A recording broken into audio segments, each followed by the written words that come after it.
What's up, everybody? Welcome back to the ShowMeFootball.com live post-game show following the Kansas City Chiefs 31-13 victory over the Washington football team. So I'm going to give people a couple minutes to kind of flow in here and get going. But, I'll start by saying that this game was a game where the Chiefs played like crap for it seems like 90% of it, but still won by double digits. And, I said coming into this game that if the Chiefs do anything other than win this game by double digits, then it's a failure and we can have some real concerns. And there's still some concerns coming out of this game, don't get me wrong, but 31-13, you'll take that win any day. When they win that big after how many times they turned the ball over and how many times they screwed up today, that's pretty impressive. But Connor, I'll ask you, what were your initial thoughts on today's game? Well, I thought this game was pretty shitty because for the first half we looked awful, and we've seen the past few weeks this year that Mahomes' hero ball doesn't work anymore. Yeah, it worked against a bad Washington football team that is so bad they employ Kendall Fuller, but it's not going to work against any good teams, so who cares? Sure, the defense looked solid, but that football team is pretty battered and they didn't do anything really exceptional. We still continue to turn the ball over, and for the first half of the game, Mahomes looked awful. So, if you want to win a championship, you need to play a complete game, and that's something we're yet to do. We either are only good in the fourth quarter, or we suck for all four. There's no in between. Dude, we're literally watching the same team twice every single weekend. Because what did I say after we reviewed the Mizzou game yesterday? This was a game in which you could make a legitimate case that the offense was worse than the defense. And we both know how bad both of those defenses are. Yeah, the offense, the only player worth a damn in the first half was Travis Kelce. Obviously, in the second half, they got it together. Darrell Williams looked significantly better than Clyde ever has. But, the team still does not look good. Yeah, whatever. Mahomes did his shovel pass, made that a crossbody throw to Tyreek Hill. But at the end of the day, the team still does not look like a Super Bowl contender.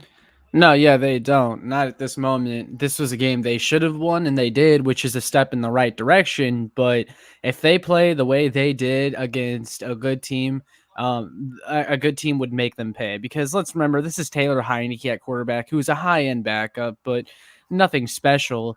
He's not Jalen Hurts, escaping the pocket or anything.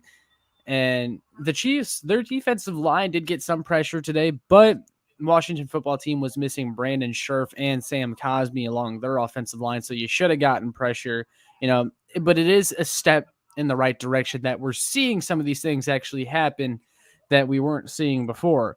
But starting with the offense, so Patrick Mahomes is 32 of 47 for 397, 2 TDs and 2 interceptions. He threw for a lot of yards today. He threw for nearly 400 yards.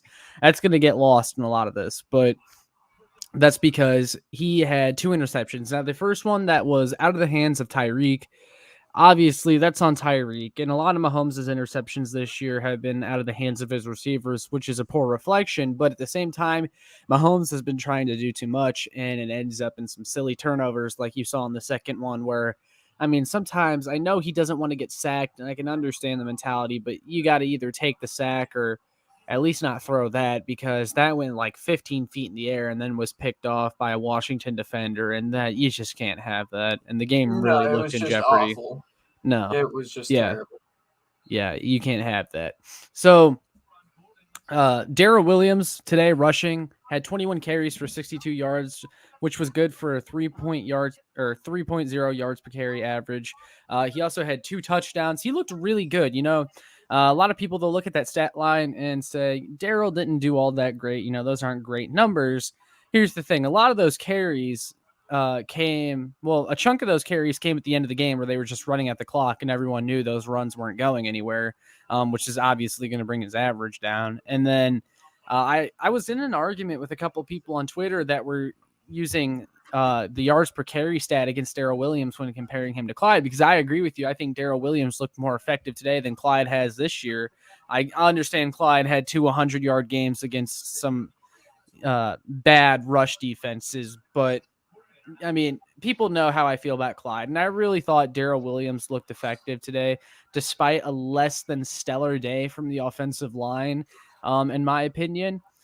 Here's the thing, though. Darrell Williams, he's always going to have that lower yards per carry because, number one, he doesn't break off big runs either. He's not a burner or a home run threat or anything like that. However, he's been this team's main short yardage and goal line back. And when you're getting short yardage carries and goal line carries that only go for 2 or 3 yards because that's the way the play is designed, well, of course you're going to have a low yards per carry. So don't argue using yards per carry. Darrell Williams had a really nice cutback run for a touchdown. He showed great vision today, whereas Clyde has been very inconsistent with his vision this year. Darrell did a great job taking what the defense gave him and hitting the hole that he saw in front of him. And that's just, that's the kind of running back that thrives in this offense. And Darrell Williams looked really good in the starting role today. And Clyde never has. Someone else I'll point out, though, too, is Jerick McKinnon. He only had 3 carries for 10 yards, but they got him in the receiving game once, too. He picked up that really nice first down. And I said from day one, after I watched some tape of Jerick McKinnon, when they made that signing, that this guy he's willing to put his head down and get those tough yards. And that's exactly what he did on that catch and run. And I really enjoyed that. That should not have gone for a first down. But it did, because Jerick McKinnon is a talented player and he should play more. Yeah, Jerick McKinnon should definitely be the receiving back, but if we're going to run the ball, it should be Darrell, not Clyde. Because what does Clyde do better than either of them? I guess you could call Clyde the jack of all trades, master of none type player, because he's not good at anything, but I'm told that he can do everything. I've always said that what does Clyde Edwards-Helaire do that like prime Spencer Ware couldn't do for this team? Not a damn thing. And No. Spencer Ware was never better than Sharkandrick West. Spencer Ware had that one really good year where he nearly ran for 1,000 yards. So, I'm always fond of Spencer Ware. He was a tough runner, but point is that the Clyde first round pick is looking worse and worse by the week. Also, we could have had Jonathan Taylor. Yeah, we took Clyde over Jonathan Taylor, and that's just a travesty. And Trayvon Diggs and T. Higgins. But yeah, Trayvon Diggs should have been the pick there. I remember you saying you didn't want Trayvon Diggs. No, I didn't, because he was a complete liability at Alabama. I don't know why he's suddenly good in the NFL, but I just remember getting so frustrated watching Alabama because Trayvon Diggs sucked. So I don't know why all of a sudden he's getting interceptions, but I'm happy for him. Yeah. But Mahomes was dealing at the end of the game there.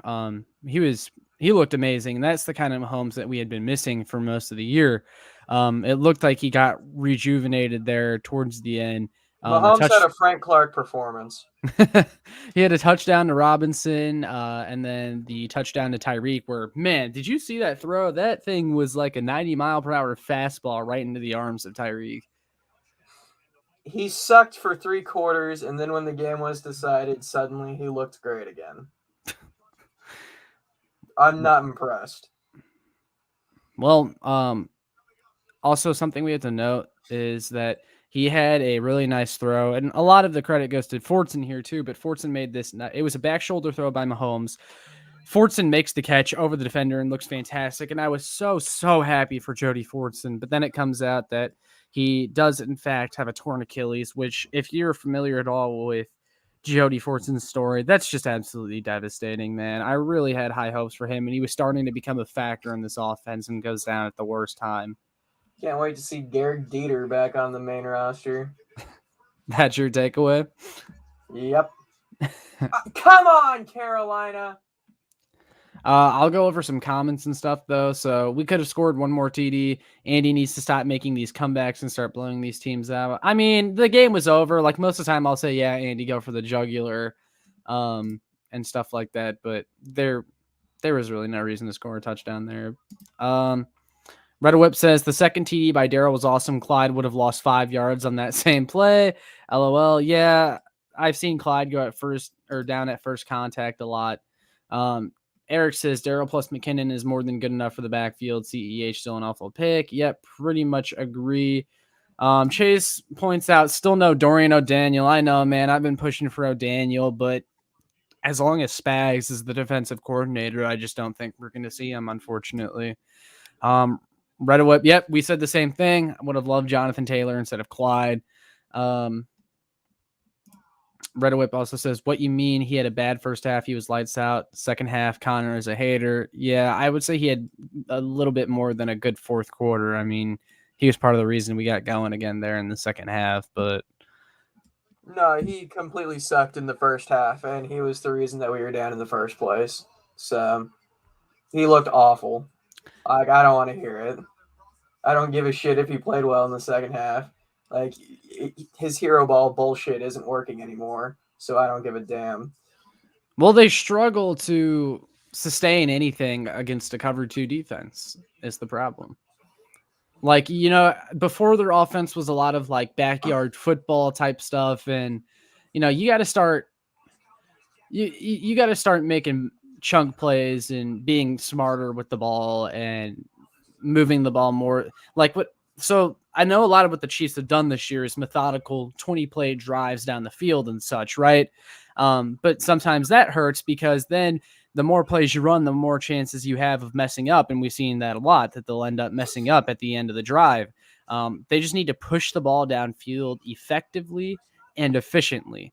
But not in a way where it's just a bunch of broken plays that go for 70 yards, if that makes any sense. Marlon Sunnington says, Fenton looks good. Yeah, Fenton had a good game. Yeah, Fenton looked good. I've been saying that Fenton's good for a while. He looked really bad last week, but he was by far the best corner this week, and I'm a major Fenton truther. Yeah, another thing I'll say too is that Travis Kelce had 8 receptions for 99 yards, essentially a 100-yard game for him. And let me just say this. Travis Kelce had a 100-yard receiving game with what looked like, I don't know, broken hand, fractured hand, shaken up hand, and he was also hobbling too. It looks like he had an ankle injury or something like that. And he's out here having 100-yard games while George Kittle's on IR for a calf cramp. I wouldn't expect anything less from the greatest tight end of all time, but which Travis Kelce is, and I don't think it's debatable. Yeah. Also, we got to talk about McCole Hardman, man. Sucks. He's bad. He had a real nice catch in the first half over the shoulder. And then outside of that, you even heard Ian Eagle on the broadcast say it. McCole, fair catches it at the 4-yard line. Why? Right before the commercial break. That was hilarious. But it's like, seriously though, like why? He just, from day one, this guy has lacked situational awareness. I don't understand it. And then he has a fumble today on top of that. It's really hard for McCole Hardman to earn anybody's trust when he keeps pulling this crap. To me, it's a Dave Toub thing. Like, I don't understand how Dave Toub is still the special teams coordinator of this team, because it's not just McCole that does that. It's everyone we send back to return. So you can't, like, I hate McCole, and he's a bad football player, but that's not something I'll blame him specifically for. I think it's a byproduct of Toub's crappy coaching. Yeah, because he coaches him to do a lot of that. Oh, yeah, because also, too, we didn't even talk about it. There was the kick return at the end of the half where Byron Pringle decided to return it with like 40 seconds left, and it took time off the clock and obviously didn't go anywhere. And on top of it, he got a penalty, so you lose the time, and it goes nowhere. There should be no other decision to make besides letting that bounce through the end zone, and Byron Pringle just had to return it out of the end zone. Why? Oh, well, our guys don't know how to let it bounce. Yeah. I don't think they're too bright. But. Yeah, no, and it's a coaching issue. This team lacks discipline too, which I'll continue saying until the turnover problem gets fixed. You got to start benching guys and making examples out of them or chewing guys out. Well, the only way to solve the discipline problem is nobody's going to want to hear this, but we're going to have a discipline problem as long as Andy Reid is the head coach of this football team. That's just the facts. Yeah, because he doesn't discipline his players. Unless, like, I remember when LaShawn McCoy had a couple fumbles, LaShawn McCoy got put in the doghouse. But like when you're trying to push the narrative or trying to avoid admitting defeat on a draft pick like Clyde Edwards-Helaire, you force feed them, even though he had multiple fumbles in consecutive weeks. So um, Andy Reid is a maddening coach when it comes to that sort of thing. And the turnovers at this point are not a fluke. We're 6 weeks into the year. We can just only hope that it gets better. But there's a big enough sample size to say that this team is just turnover prone, and that's what they're going to do is turn the ball over. Yeah, it's becoming a major issue more so than it has in the past. And that's part of the reason why I don't want to hear about how great of a game Patrick Mahomes had, because of that bullshit turnover that shouldn't never happen, that put us in the hole in the first place. Yeah, and really, looking at the team overall, it's a 6-week sample size of just mediocre football on both sides of the ball. At what point are the Chiefs that we're seeing the Chiefs of 2021? No, that team's dead. That team's not coming back. This is a very mediocre football team that will likely make the playoffs and get bounced in the first or second round. This Yeah, team is not going to win a championship, and that's what that's just the facts. that's what I see. That's how I see it as of right now. They have major strides to make in improvement, and we're gonna have to start seeing some stuff because, again, it's nice that they had this soft spot in their schedule with a couple NFC East teams where they can get some wins and get themselves right. But you pull this crap against a team with a pulse, and they're gonna make you pay. Who do we play next week? I believe, is it Tennessee? Let me check real quick. Well, Yeah, we play Tennessee. Tennessee is probably going to beat us like a drum.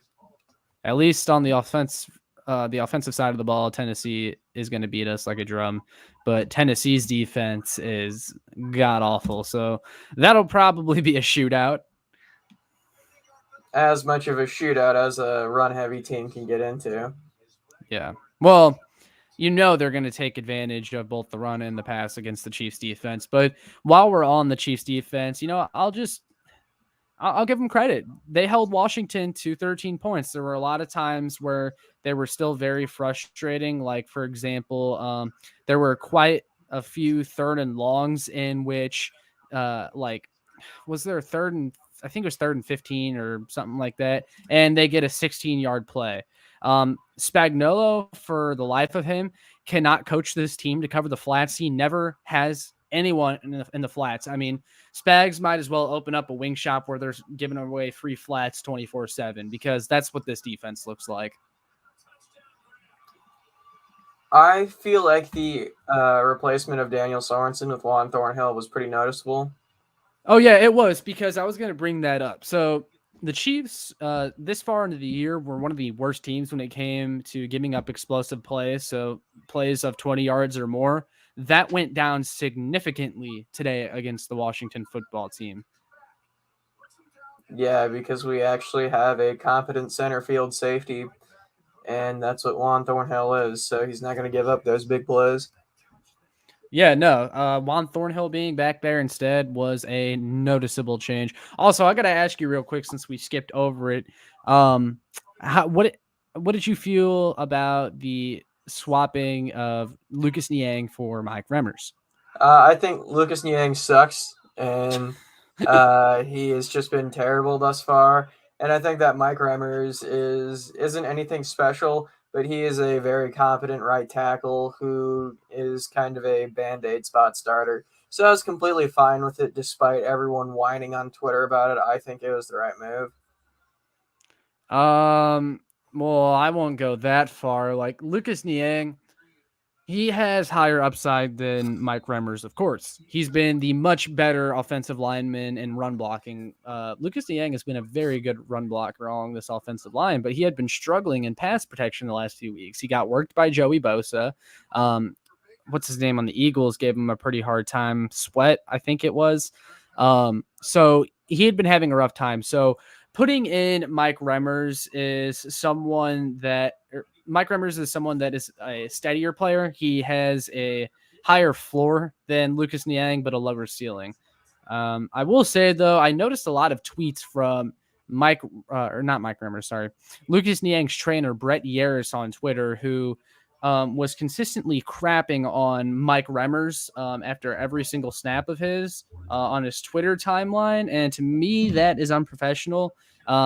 He claims that Lucas Niang did not play in this game because he was hurt. And I said, well, if he's hurt, then why do you feel the need to attack Mike Remmers so much? At the end of the day, we're all Chiefs fans.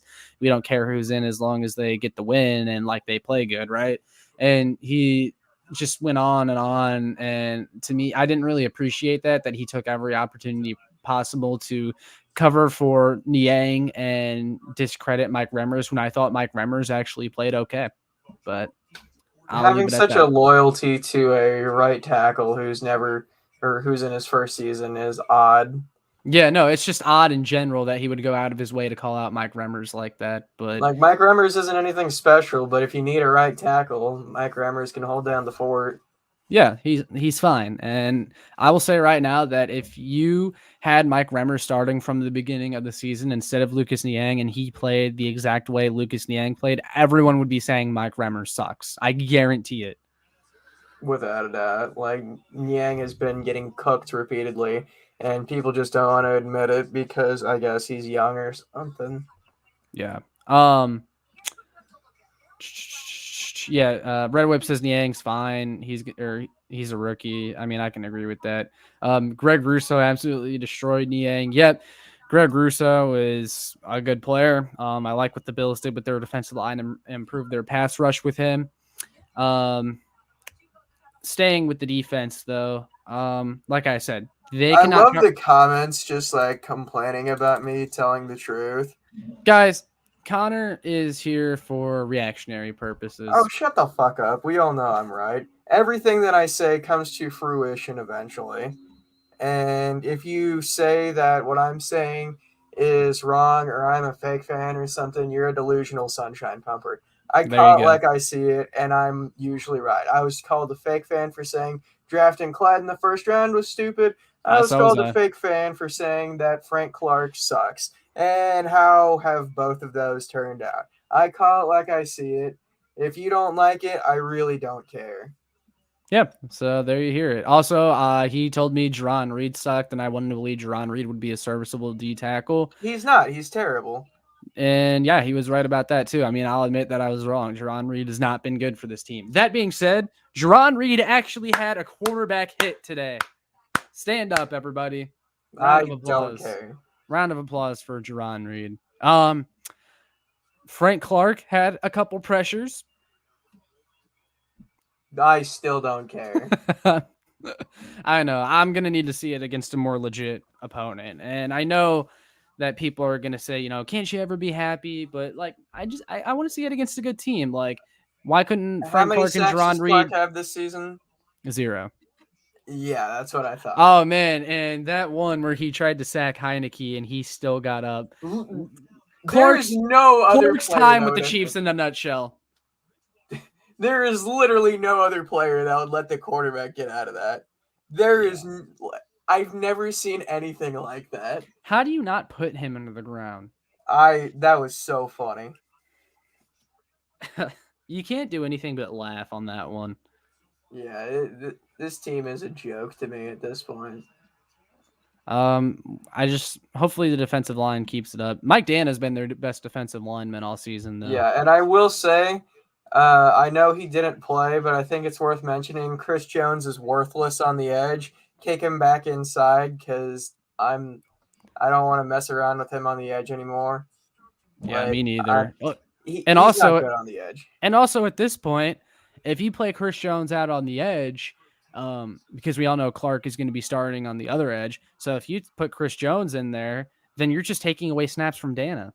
Or you could start Chris Jones on the edge and Dana on the other one. I'd rather Chris Jones start on the edge than Frank Clark see the field. Yeah, like if I were to pick, like if Chris Jones had to play the edge, then yeah, I'd put him in over Clark and then put Dana in. But I think we both know what the Chiefs would do. So that being said, I want to see Chris Jones back inside wreaking havoc. My ideal starting D-line is Dana and, I don't know, Wharton on the other edge. just some random D lineman that's not Clark. And then actually I like Wharton inside. Give me Wharton and Chris Jones on the inside, and then Dana and I don't know Okafor at edge. I hate seeing Okafor's name on this roster every time, knowing that we could have had Melvin Ingram. But that's the We way it got is. Jerron Reed, who is a welcome addition to the pass rush. Well, moving on. Marlon Suddington says Matthew yelled at the defense. And even though that's a Shocker. pretty basic comment, this is significant because I saw something after the game that was tweeted out. If I can find it. Tyrann Mathieu said, I think it was to James Palmer after the game, because he got asked about him screaming on the sideline. And Matthew said, somebody's got to wake everybody up, or somebody's got to, hold everybody accountable. And to me, if Tyrann's the one saying that he had to do that, that is a really bad look on Steve Spagnuolo, who's the coach of this defense. If Matthew is the coach of this defense, like straight up, like, come on. Spags has been very, very disappointing this year. Yeah, the job of the coach is to hold the players accountable. But yeah, if your secondary has to do that. Yeah, I mean, well, Tyrann hasn't played great either.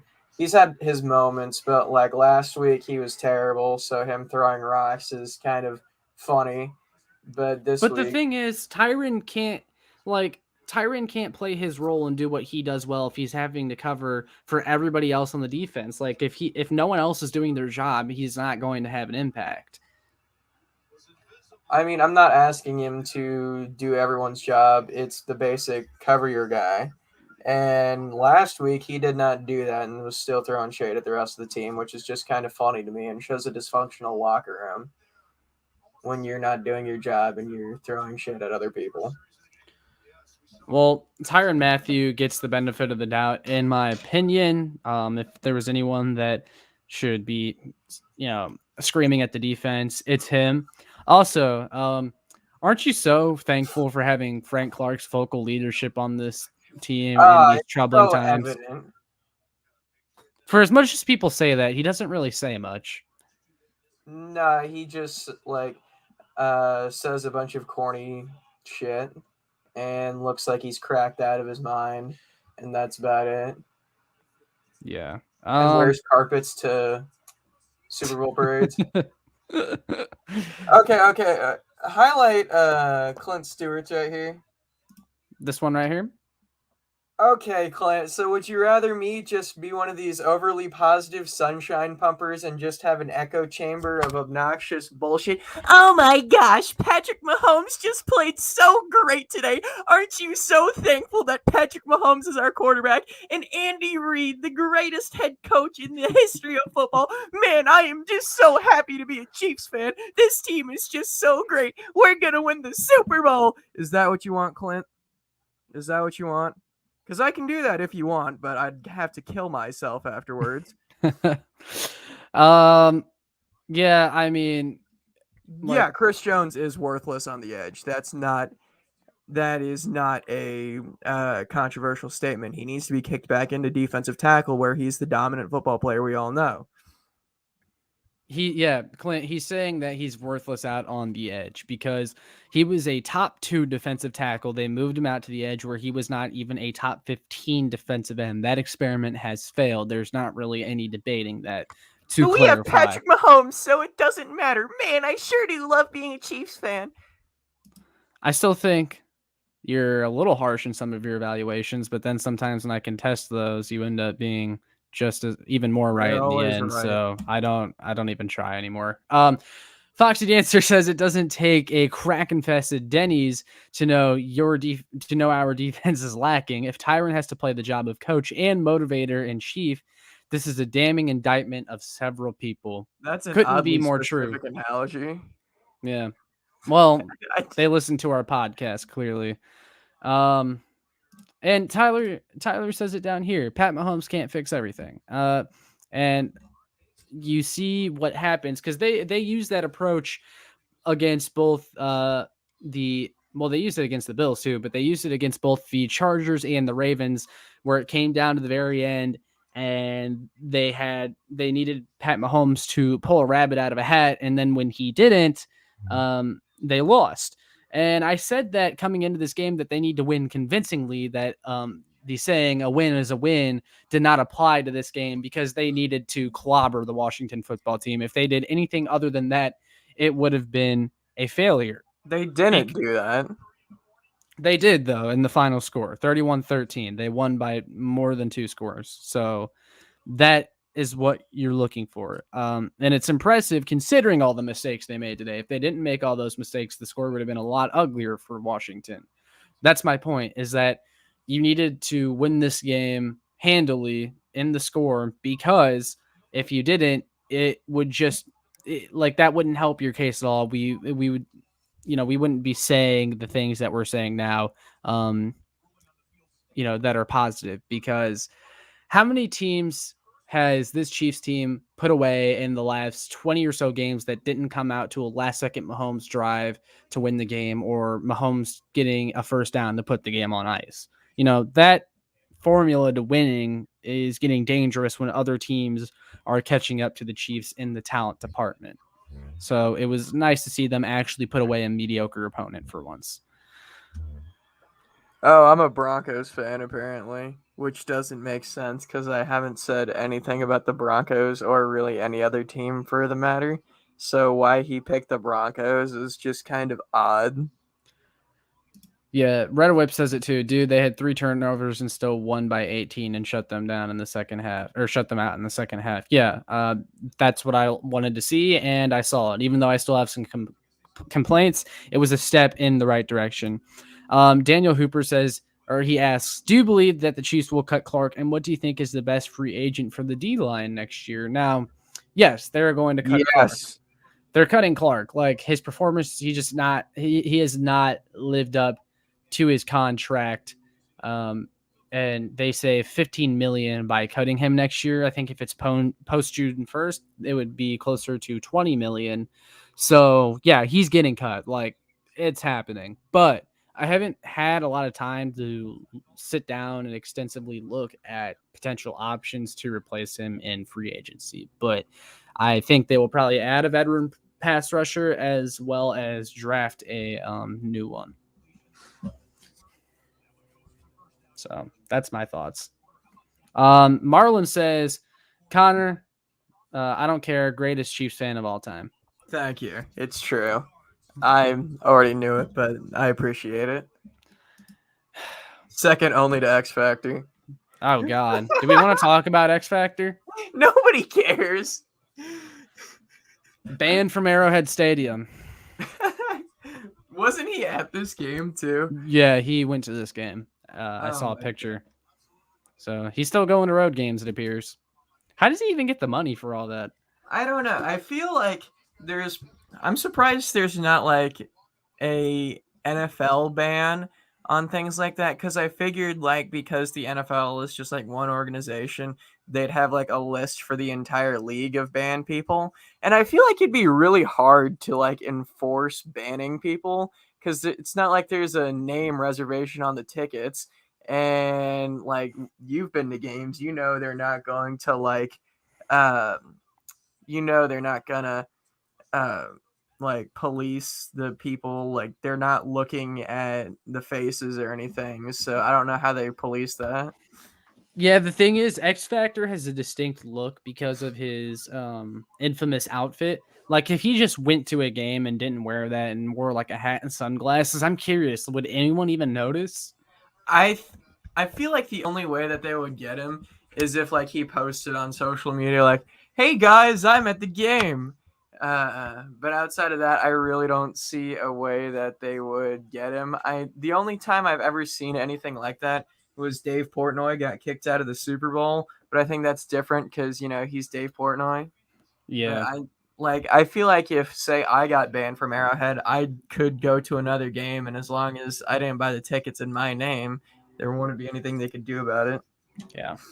One thing I wanted to talk about that we didn't hit on is that There was did we see any of Josh Gordon today? He like barely played, even though they insisted that Josh Gordon was going to have a bigger role in the offense. He's going to end up becoming this season's Le'Veon or Shady. It's kind of looking like that. But here's my kind of mini theory on what's going on with Josh Gordon.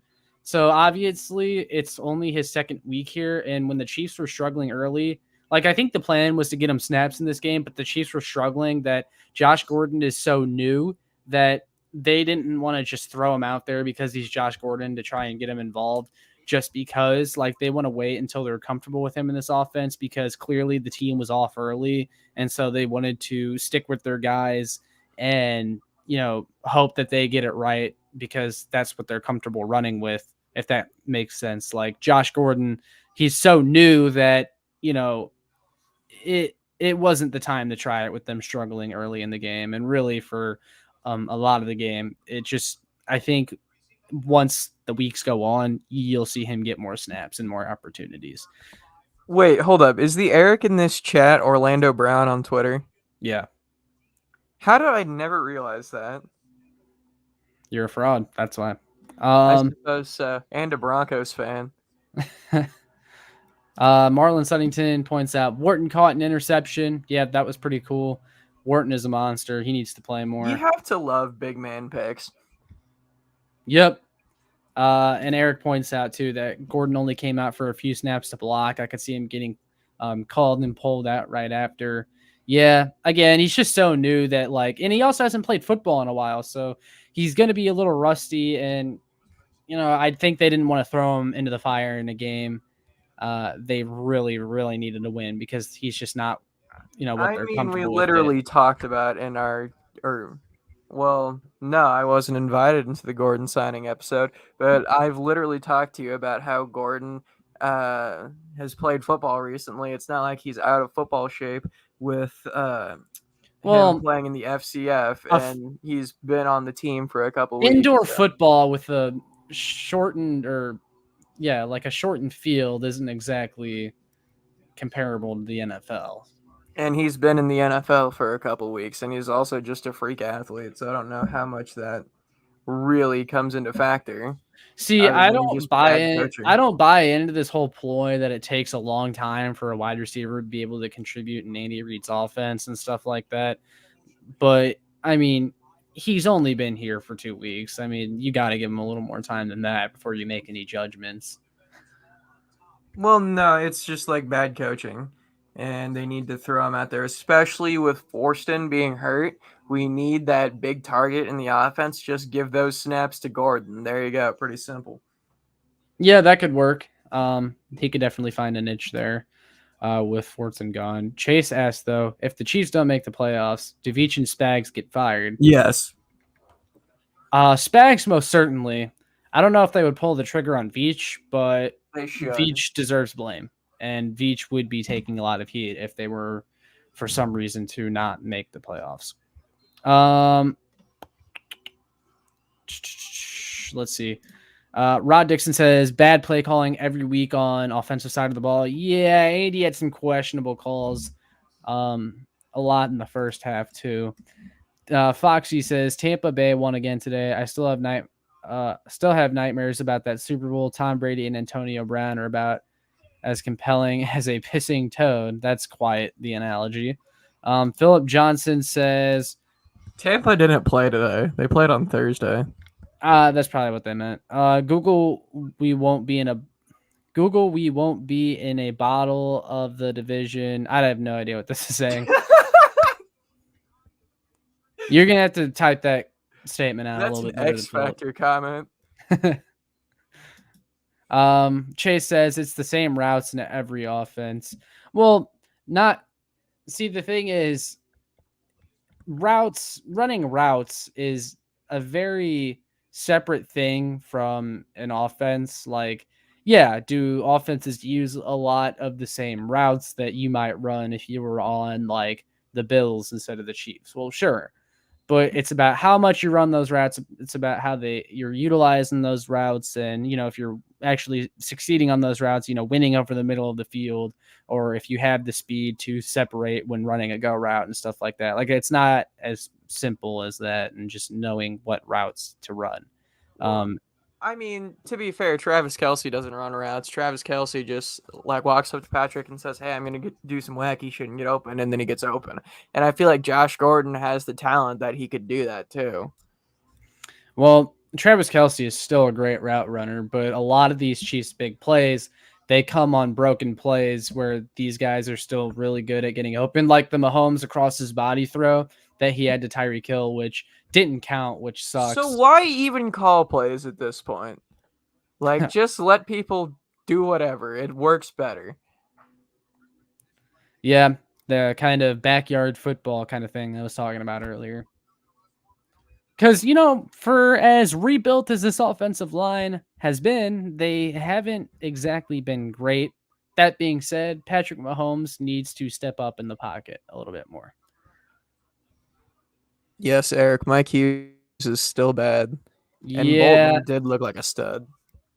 Well, there was a couple times where it looked like he had the opposite end of a magnet inside of him because he couldn't stay with ball carriers. I will say was noticeable a couple times, but he makes tackles. He's a sure tackler, and he's good downhill. That's why he was brought in. Also, Anthony Hitchens got hurt, so if he can't go for a few weeks, Nick Bolton will surely be getting more snaps at middle linebacker, which is where he's going to end up playing once Hitchens is gone. That's, again, Nick Bolton's role.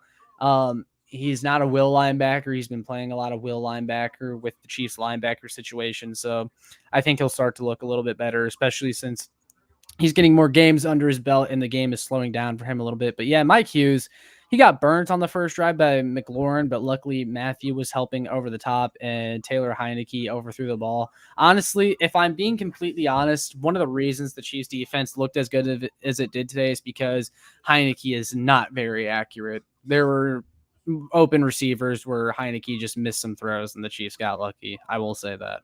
Well, if we were talking about, like, a normal standard starting quarterback, we probably would have gotten cooked today.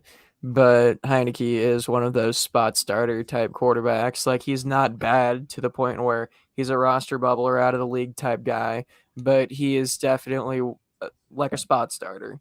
So, and to be fair, like, their starting quarterback is a spot starter too. So we probably still would have won with Ryan Fitzpatrick out there. But at the end of the day, we were playing a spot starting quarterback. Yeah, so that goes back to my point that we need to see it against a more legit opponent. Philip Like Johnson, the Giants. yeah. Philip Johnson says, I mean, we're not going to be in the bottom of the division. We're going to be third in the division. The Chargers lost today. And I see what you mean. Yeah, the Chiefs will be raising their status in the division with a win today.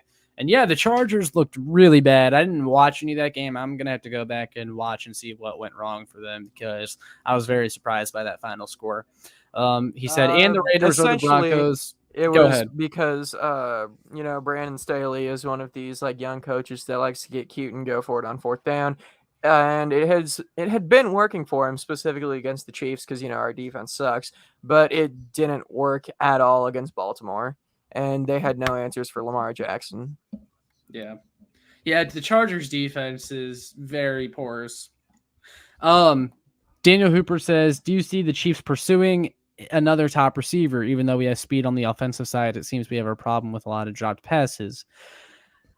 They just put, if they invest into anything other than defense for the rest of the year, it's going to be really hard to justify. They're just probably going to have to roll with the group of guys that we got. And unfortunately, they lost one of their more reliable options at receiver / tight end today in Jody Fortson. But no, I don't. To answer your question, I don't see them going after anybody else. But it is what it is. I probably will answer this last one and then we'll wrap it up, or I'll go over this last comment. Chase says nobody talks about Veach's first draft class. Isn't even in the league outside of Noddy, Watts, and O'Daniel. None who are starters. Yeah, Noddy is like, your rotational run stopper. He's fine. But besides that, none of the guys are really contributors. Although I'll still pound the table for O'Daniel. I think he needs to be playing over Neiman. But yeah, Veach's first draft class was not great. And a lot of his draft classes aren't great. And I was actually, because I wrote a piece for Arrowhead Addict where I talked about Veach and how the Super Bowl shine is wearing off of him because, you're seeing the team struggle now against opponents that they used to dominate because they've caught up to them. And someone in the comments was like, oh, well, everyone talks about Brett Veach and all of his misses, but John Dorsey had so many bad misses too. Yeah, but guess what? John Dorsey made up for it by drafting, multiple players that are going to be future Hall of Famers. Veach has not drafted a single future Hall of Famer. And if you're going to miss like Dorsey did, you better hit like Dorsey did. And Veach doesn't. So that's it. Veach's greatest achievement as a GM, or I guess this is going to make me a hater Broncos fan, but Veach's greatest achievement as a GM is re-signing Dorsey's players. Whoop-de-doo. I will say this draft class so far, specifically Trey Smith, Creed Humphrey, and Nick Bolton look good, but those are by far his best draft picks thus far. And we've seen a lot of his draft picks, like McCole Hardman, Juan Thornhill, L'Jarius Sneed, regress from year two, from year one. So we still have to see more to really evaluate this rookie class. Yeah. So, actually, I'll go over this last comment from Hydra real quick, and then we'll wrap it up. He says Chiefs are going to need to acquire an additional second-round pick on top of the first-round pick in next year's draft to address edge, corner, and linebacker. Either that, or they're going to have to make some good value signings, which they've refused to do over the past couple off seasons. But like they need to start going out and getting the Melvin Ingrams of the world and the Denzel Perrymans of the world or the KJ Wrights of the world, or after you whiff on Josh Reynolds, don't just quit and stop trying, because Josh Reynolds is a solid receiver that I would have taken over Demarcus Robinson, so Didn't Josh Reynolds have a high price tag when he went to the Titans though? No, it was like a 1-year deal. I know, but what was the price? Here, I'll look it up real quick while we're at it. Because the one I wanted was Juju. Well, yeah, but Reynolds was after we missed on Juju, so like that would have been nice. But also, Juju is actually someone I think they could go after again with his season over. I don't know if he's going to get a big deal from anyone. Maybe you could convince him to come to the Chiefs now on a 1-year deal and say, hey, maybe you're wrong last year choosing the Steelers over us. But here. Josh Reynolds contract, 1 year, $1 million. Oh, that's nothing. That is literally nothing. Yeah, 1 year, 1.7 million. So, and we couldn't pay that. What was that about? Oh no, we could have paid it. We were one of his offers. He just chose the Titans over us, is what it was. Hey, highlight Michael's comment here. I thought that was funny. All right, well, with that, we'll wrap it up. For those of you watching, whether you're watching live or after the fact, make sure you like, share, and subscribe so more Chiefs fans can find this. And you can also check out my work on showmefootball.com as well as the arrowheadaddict.com. But we will see you guys in the next one. Hopkins.